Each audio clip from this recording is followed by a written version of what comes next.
देश में इसी साल लोकसभा चुनाव होना है। इसके लिए राजनीतिक दल अपनी सियासी रोटियां सेट करने में लगे हैं। सत्ता पक्ष के घटक दल हों या फिर विपक्ष के, सभी अपनी चुनावी रणनीति को अंतिम रूप दे रहे हैं।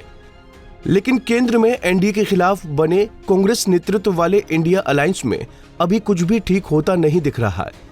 चारों ओर इंडिया का कुनबा बिखरा दिखाई पड़ रहा है। बंगाल के अलावा उत्तर प्रदेश के राज्यों में भी इंडिया के घटक दलों के साथ कांग्रेस नेतृत्व सीटों पर अब तक तालमेल नहीं बिठा पाया है। अरविंद केजरीवाल की आप हो या फिर ममता बनर्जी की टीएमसी, दोनों ही पार्टी नेताओं के सुर बदले हुए सुनाई पड़ रहे हैं। यूपी में सपा मुखिया अखिलेश यादव को भी कांग्रेस की सीटों के बंटवारे पर चुप्पी अब खलने लगी है। जहां उत्तर प्रदेश के राज्य दिल्ली और पंजाब में आप सरकार में है, वहीं पश्चिम बंगाल में टीएमसी लंबे समय से सत्ता में बनी हुई है। यूपी में अखिलेश यादव की सपा मुख्य विपक्ष की भूमिका में है, इसलिए इंडिया के घटक दल अपनी सत्ता और मजबूती वाले राज्यों में अपने हिसाब से कांग्रेस के साथ सीटों का बंटवारा करना चाहते हैं, जिस पर कांग्रेस अभी राजी नहीं दिखती।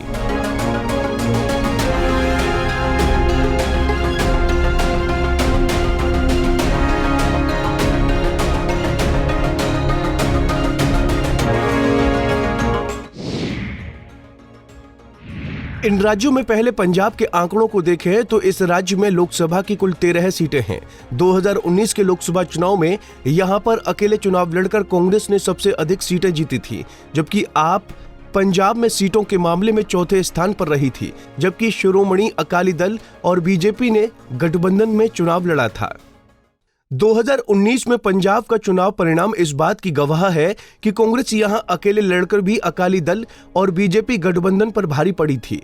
इतना ही नहीं, उसने अधिक सीटें जीतने के साथ ही वोट शेयर के मामले में भी दोनों गठबंधन दलों पर बढ़त हासिल की थी।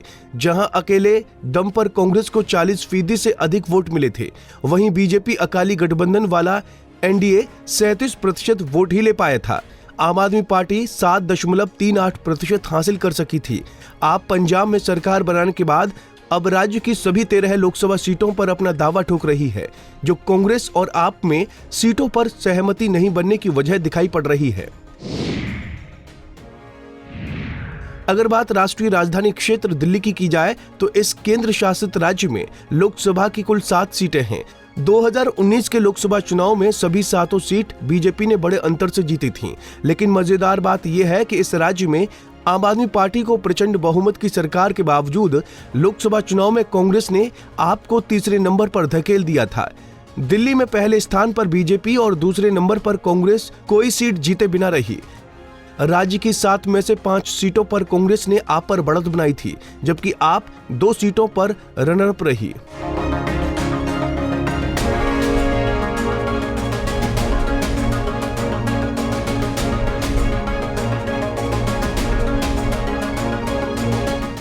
वोट शेयर के मामले में भी कांग्रेस दिल्ली में आपसे ऊपर रही।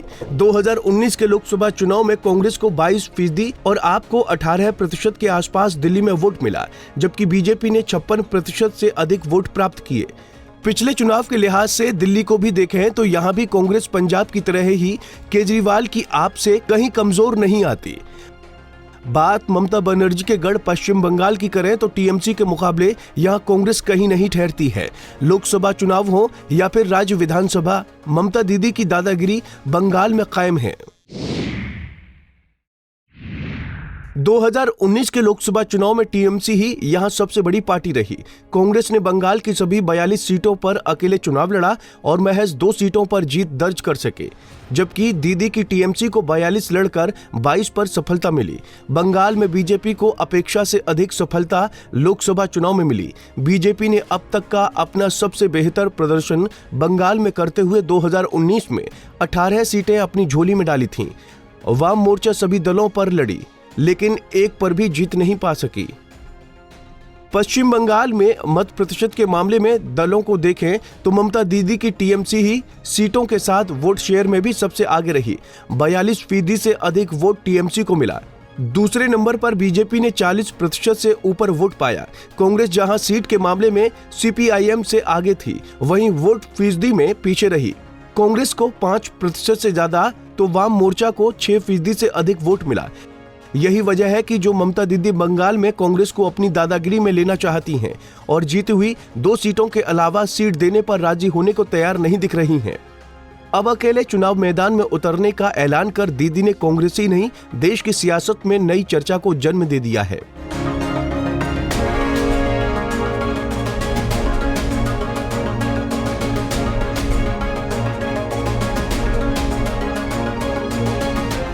इंडिया अलायंस की बात उत्तर प्रदेश को लेकर की जाए तो राज्य का मुख्य विपक्षी दल समाजवादी पार्टी और जयंत चौधरी की राष्ट्रीय लोकदल कांग्रेस के साथ तालमेल बनाने की बात कर रहे हैं। दोनों नेता इंडिया ब्लॉक की बैठकों में भी शामिल रहे, लेकिन सीटों के बंटवारे पर कांग्रेस से दोनों दलों की बात अभी तक फाइनल नहीं हो सकी है। यूपी में सीट शेयरिंग के सवाल पर कांग्रेस की चुप्पी अब सपा मुखिया अखिलेश यादव को भी खलने लगी है। सीट बंटवारे के लिए कांग्रेस पर दबाव बनाने को सपा और आरएलडी मुखिया ने लखनऊ में बैठक कर आपसी तालमेल तय किया, जिसके बाद बाकायदा सपा ने आरएलडी को 7 सीटें देने की बात कही और दोनों नेताओं ने इसकी जानकारी सोशल मीडिया के जरिए साझा भी की। लेकिन फिर भी कांग्रेस की चुप्पी सीट बंटवारे पर नहीं टूटी। कांग्रेस की इस चुप्पी को कुछ हद तक समझने के लिए 2019 लोकसभा चुनाव के आंकड़ों पर नजर डालते हैं।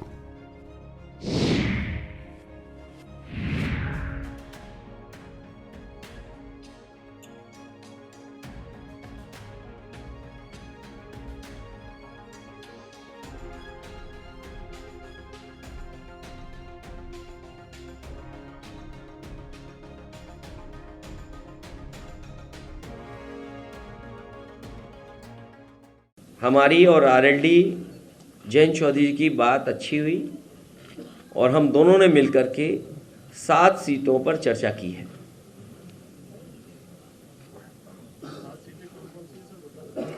ये हम और जयंत चौधरी जी दोनों लोग जानते हैं।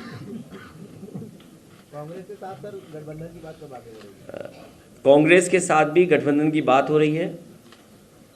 कई बैठक दिल्ली में हो चुकी है, बहुत जल्दी और बैठक होगी और उसका भी रास्ता निकाल लिया जाएगा। इंडिया गठबंधन मजबूत हो, सवाल सीट का नहीं है, सवाल जीत का है। जीत के आधार पर हम सब लोग मिलकर के फैसला लेंगे। पिछले लोकसभा चुनाव के आंकड़े यूपी में इस बात की कहानी कह रहे हैं कि यहां भाजपा के मुकाबले समूचा विपक्ष भी कहीं खड़ा दिखाई नहीं पड़ा। ऐसे में कांग्रेस का प्रयास है कि जहां भाजपा से मुकाबले के लिए सपा और रालोद के साथ ही बसपा को भी इंडिया ब्लॉक का हिस्सा बनाया जाए, ताकि चुनाव में एक अच्छी टक्कर भाजपा को यूपी में दी जा सके। ये वो राज्य है जहां पर अयोध्या में राम मंदिर की प्राण प्रतिष्ठा हुई है और रामलला की लहर का लाभ भी भाजपा उठाएगी।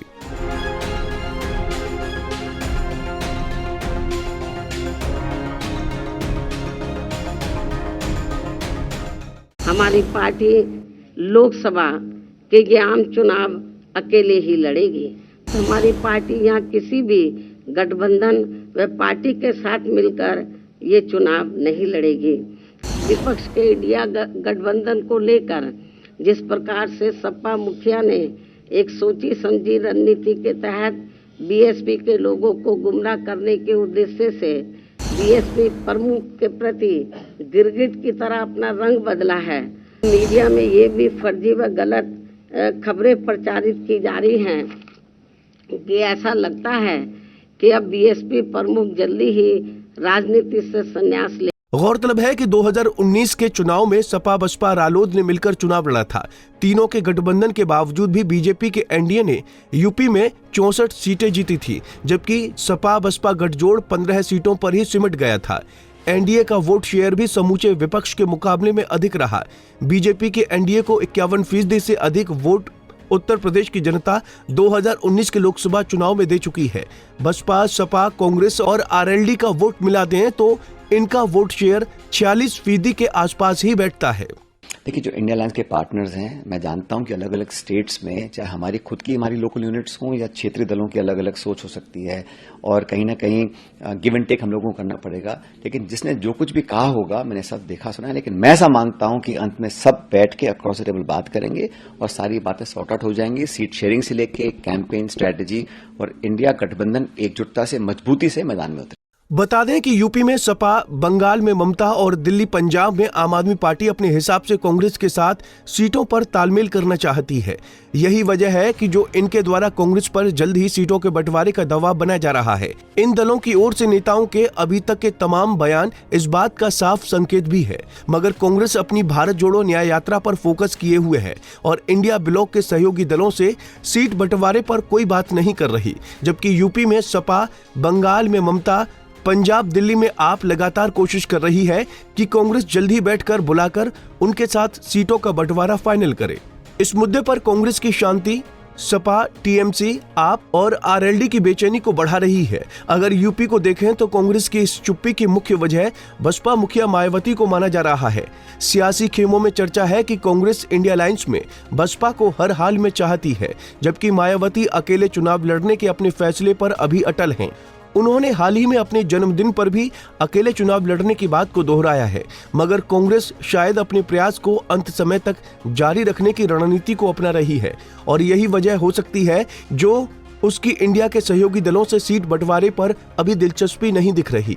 हालांकि सबको साथ रखने की बात कांग्रेस के प्रमुख नेता बदस्तूर कह रहे हैं।